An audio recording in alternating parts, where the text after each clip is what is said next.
What's up, people?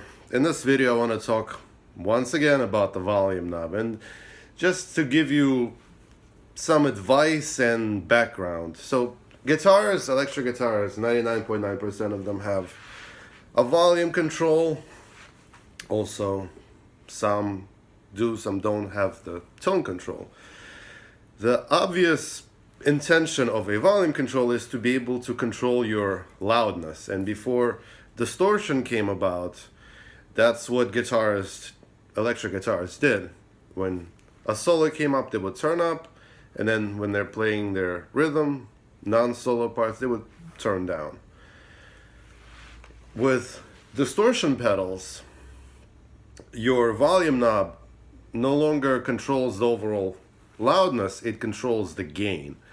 And I started doing this a few years ago, and many people in the 60s did the same thing. 60s, 70s, is they would blast their Marshall stack, for example, or some other amplifier, and they would actively use their volume knob to shape the sound.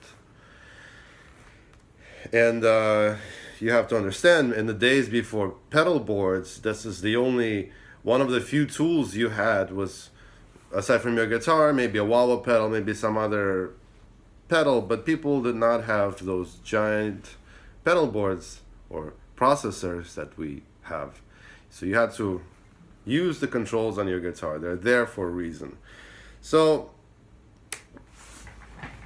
in my case, I'm leaving my distortion all the way on, all the way up.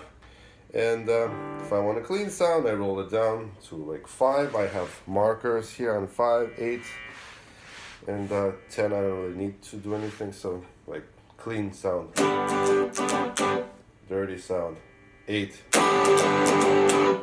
full on. So that's simple enough, right?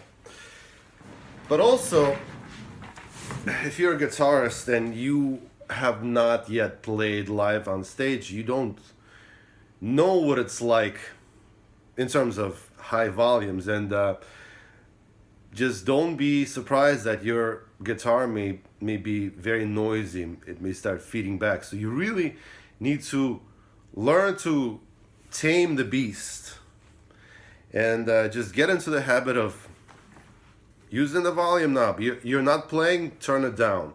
You're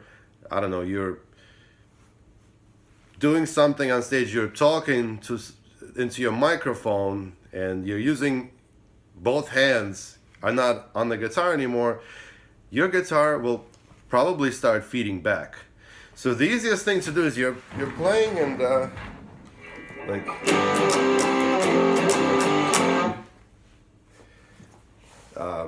the guy from Green Day, Billy Joel Armstrong, does it. If you pay attention to what he's doing, he's constantly, it's like he's singing and then takes his hand, turns down the volume up so you can like jump around.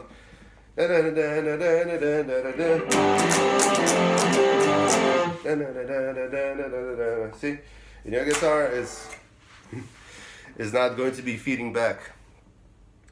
So just get into the habit of using it, if not to shape the sound, but definitely when not playing, turn it down. Otherwise, the very first gig you play on a stage is going to surprise you. Your guitar is going to start squealing. You're going to be like, oh, what is happening? Volume knob. There you go. Just a little tip for today. Thanks, guys.